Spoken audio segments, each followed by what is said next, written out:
Tapi kalau misalnya nanti di kuartal 3 ternyata GDP dari Amerika dan juga GDP Indonesia dan juga tingkat konsumsinya, GDP Amerika dan juga tingkat konsumsi di Amerika ternyata decliningnya masih berlanjut atau parah, bisa aja nanti The Fed akan menahan diri untuk menaikkan suku bunga dulu. Nah, ketika The Fed menahan diri untuk menaikkan suku bunga untuk sementara waktu, biasanya yang akan bergerak adalah sektor-sektor seperti teknologi, terus juga teknologi related, misalnya seperti bank digital ya tadi, dan juga logam-logaman, nikel, aluminium, copper. Ingatin ya Sobat Cuan. Oke, jadi kalau misalnya Sobat Cuan meyakini The Fed akan menahan suku bunga di akhir tahun atau awal tahun depan, maka bisa buy on weakness saham-saham dari metal-metalan. Oke, udah 2 nih sektornya. Cuma mungkin kalau misalnya Sobat Cuan ngeliat di IHSG sendiri ya, itu ada sektor-sektor yang masih lagging Sobat Cuan ya. Jadi udah beberapa saat ini banyak sektor rebound, terutama energi, tapi ada yang masih lagging. Salah satunya masih lagging itu apa? Yaitu di sektor consumer cyclical. Jadi consumer cyclical itu saham-sahamnya seperti apa sih? Seperti retailing, terus juga media. Misalnya contohnya retailing itu seperti MAPI, MPMX, terus LPPF itu harganya juga belum kemana-mana ya. Untuk MAPI juga sudah berapa bulan itu dia sideways aja, jadi bisa buy on weakness. Untuk MPMX sendiri juga harga sahamnya sudah turun banyak karena memang setelah bagi dividennya jumbo, jadi pasti harga sahamnya akan koreksi dulu karena aksi taking profit, tapi Sobat Cuan bisa tungguin di wilayah Rp800. Lalu juga LPPF, jadi kalau Sobat Cuan lihat mungkin laporan keuangan LPPF udah keluar ya dan cukup bagus, tapi harga sahamnya belum kemana-mana. LPPF juga lagi mulai ekspansi lagi nih untuk buka gerai-gerai baru. Nah, kalau untuk medianya sendiri yang masih lagging ada SCMA. Kalau MNCN itu sedikit berbeda ya harganya, pergerakan harganya, karena MNCN memang grupnya Pak Hatel beberapa hari ini sedang ada katalis dari mergernya BMTR dan juga MSIN atau MNCN gitu. Jadi makanya harga sahamnya gerak gitu. Jadi bukan based on fundamental, karena dari hasil laporan keuangannya gitu. Jadi kalau misalnya mau cari yang lagging, bisa lirik SCMA, tapi tunggu dia terkoreksi di area Rp200. Oke? Itu tadi yang sektor masih lagging ya Sobat Cuan. Sektor yang promising di pertengahan sampai akhir tahun adalah metal-metalan yang berhubungan dengan EV dan energi, lalu juga bank digital atau teknologi. Teknologi itu bisa juga Gotoh Sobat Cuan ya. Gotoh juga aku lihat lagi terkoreksi.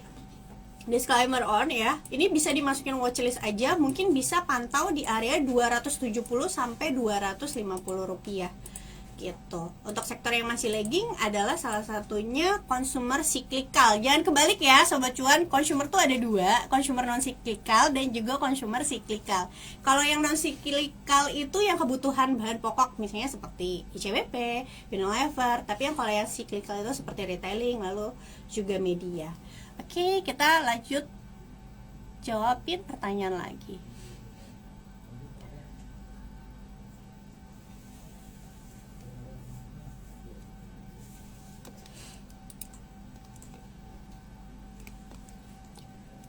Oke, sebentar. Oh, ini ada yang tanya di luar tema, tapi nggak apa-apa ya. Sorry Kak, menurut Kakak menjadi IPO hunter untuk mencari cuan, apakah lebih apa nih tadi pertanyaannya? Lebih menarik untuk saat ini? Oke, memang IHSG sendiri juga lagi rame banget ya IPO karena ada stimulus gitu ya. Kalau nggak salah pembiayaan IPO itu ada diskon gitu. Jadi memang lagi banyak banget yang IPO. Cuma tergantung Sobat Cuan apakah sekarang lebih menguntungkan atau tidak, tergantung dari fee-nya Sobat Cuan. Apakah Sobat Cuan memang tipe trader atau enggak. Lebih baik kalau misalnya Sobat Cuan tipenya tipe investor, better cari aja saham-saham yang memang sudah listing, yang sudah memiliki kinerja yang terbukti, yang sudah menghasilkan laba bersih dan lain-lain, dan juga memberikan dividen gitu. Tapi kalau Sobat Cuan memang tipenya trader yang mau jualnya jual cepat, suka berspekulasi ya, gak apa-apa juga gitu ya, nggak dilarang. Cuma mungkin yang harus diperhatiin adalah porsinya. Jadi kalau kita mau berspekulasi, itu porsinya nggak boleh gede-gede. Jangan kebalik ya Sobat Cuan, nanti kalau misalnya ternyata harga sahamnya bergerak tidak sesuai dengan keinginan kita, takutnya psikologi kita yang kena. Tapi untuk Sobat Cuan yang masih pemula, lebih baik pilih aja saham-saham yang sudah listing, yang kinerjanya sudah bisa kita ketahui dalam jangka panjang dan juga masih punya prospek ke depannya. Karena saham-saham yang bisa menghasilkan cuan itu bukan saham IPO aja kok gitu.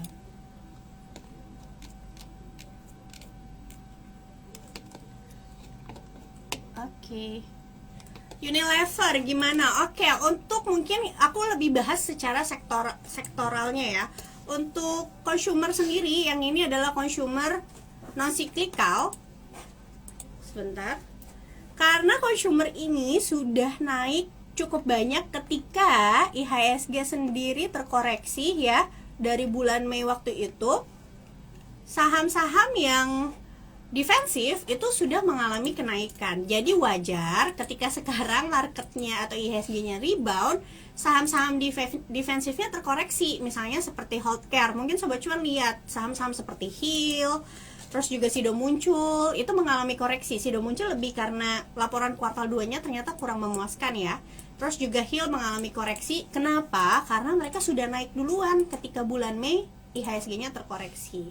Sekarang IHSG-nya rebound, waktunya mereka untuk waktunya saham-saham defensif yang koreksi. Kalau misalnya ditanya Unilever seperti apa? Kalau menurut saya Unilever sendiri masih termasuk overvalue ya. Masih termasuk overvalue.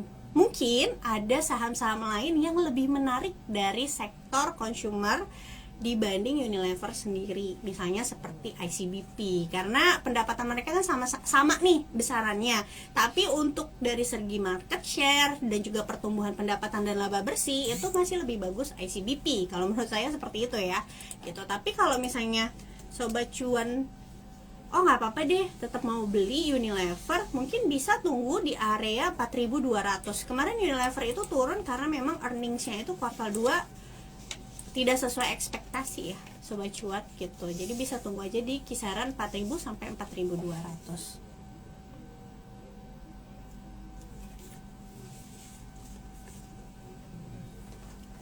Oke.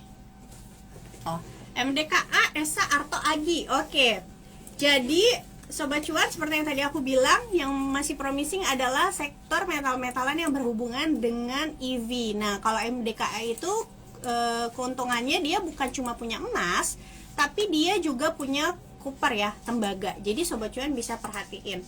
Cuma karena MDKA ini lagi ekspansi terus-terusan, jadi memang labanya ini kurang bisa growth gitu. Cuma perlu diperhatiin harga belinya MDKA itu sudah naik terlampau banyak dari 3.300 sampai 4.000. Ada kemungkinan akan terjadi aksi taking profit dulu dan koreksi kembali hingga ke area 3.700-an. Jadi kalau saya pribadi prefer tunggu aja dulu di 3.700 rupiah ya. Jadi jangan kejar-kejar harga.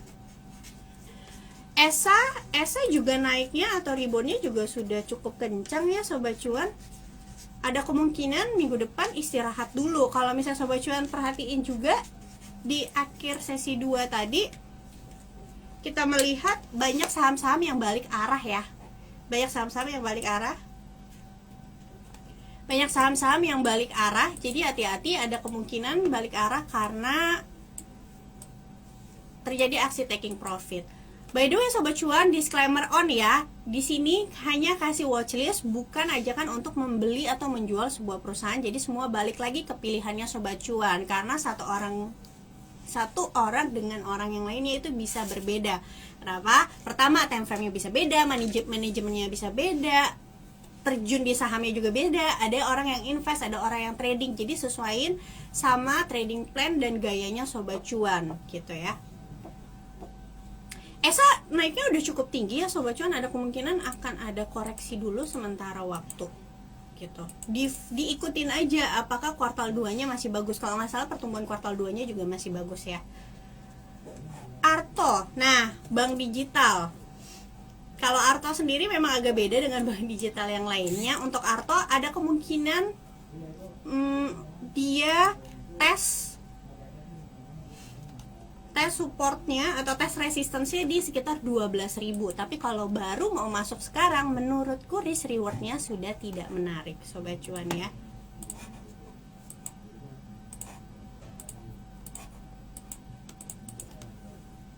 Agi juga sama, sudah naik terlampau tinggi. Kalau yang udah naik terlampau tinggi, apalagi untuk teman-teman atau sobat cuan yang masih pemula, lebih baik jangan kejar-kejar harga gitu. Tunggu aja ketika IHSG-nya terkoreksi. Kalau IHSG terkoreksi biasanya banyak saham-saham yang ikut terkoreksi juga. Jadi nggak usah FOMO, nggak usah takut ketinggalan ngelihat orang lain lagi pamer cuan belakangan ini terus langsung pengen beli. Jangan sampai sobat cuan jadi tim cuci piring gitu ya. Baiknya itu belinya memang ketika merah, misalnya kayak pertengahan bulan Juli kemarin, orang lagi pada panik, yang beli di bottom pasti lagi ngerasain cuan yang besar. Nah sekarang ketika harga sahamnya lagi pada naik, yang punya view-nya jangka pendek sampai jangka menengah, justru lagi siap-siap mau taking profit. Jadi hati-hati ya.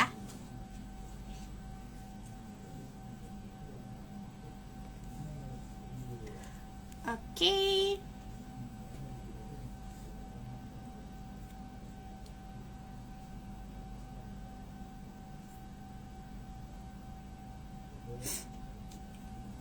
Oke, dari Alwin Fajar, selamat sore. Untuk mulainya pembangunan IKN, sektor apa saja yang diuntungkan? Kalau IKN ya udah pasti namanya pembangunan ya, konstruksinya misalnya pembangunan jalan, tapi kita harus follow terus siapa yang dapat kue paling besar. Seperti yang kita tahu, konstruksi itu kan untuk BUMN sendiri ada banyak ya, ada PTPP, ada Waskita, ada Wika, ada macam-macam. Nah kalau bisa kita belinya memang yang dapetin kue paling banyak gitu ya, kalau misalnya mau beli. Tapi kalau saya pribadi lebih baik tunggu aja dulu keputusan dari IKN-nya seperti apa gitu ya, dananya berapa, yang keluar sudah berapa gitu. Jangan berspekulasi. Kalau misalnya masih rencana itu lebih baik jangan dulu sih, karena saham-saham dari konstruksi itu sobat cuan volatilitasnya tinggi sekali, jadi harus berhati-hati. Mungkin kalau misalnya sobat cuan mau perhatiin yang harga sahamnya sudah sideways banyak ya, sudah sideways dalam waktu yang lama atau beberapa bulan terakhir, misalnya kayak Waskita, disclaimer on, Wika. Kalau misalnya sobat cuan lihat laporan keuangannya sih udah pasti kurang bagus dibanding industri-industri lain seperti perbankan ya. Tapi memang model bisnisnya seperti itu, pembayarannya biasanya turnkey gitu. That's why biasanya cash flow-nya itu agak terganggu gitu. Tapi kalau mau coba ya oke juga, karena memang kayak Wika, Waskita itu udah sideways di bawah gitu ya, udah bikin base yang cukup kuat gitu ya. Untuk kayak Wika seperti di 900, Waskita juga seperti di kisaran 500, itu boleh area-area untuk dilirik seperti itu sih. PTPP mungkin PTPP di area 880 bisa sobat cuan lirik. Disclaimer on ya sobat cuan, cari tahu lagi lebih dalam gimana perkembangan dari IKN. Bukan hanya konstruksi aja, yang pasti saham-saham seperti semen ya, bahan baku untuk pembangunan. Kalau mau semen sendiri ya ambilnya BUMN juga, SMGR gitu ya.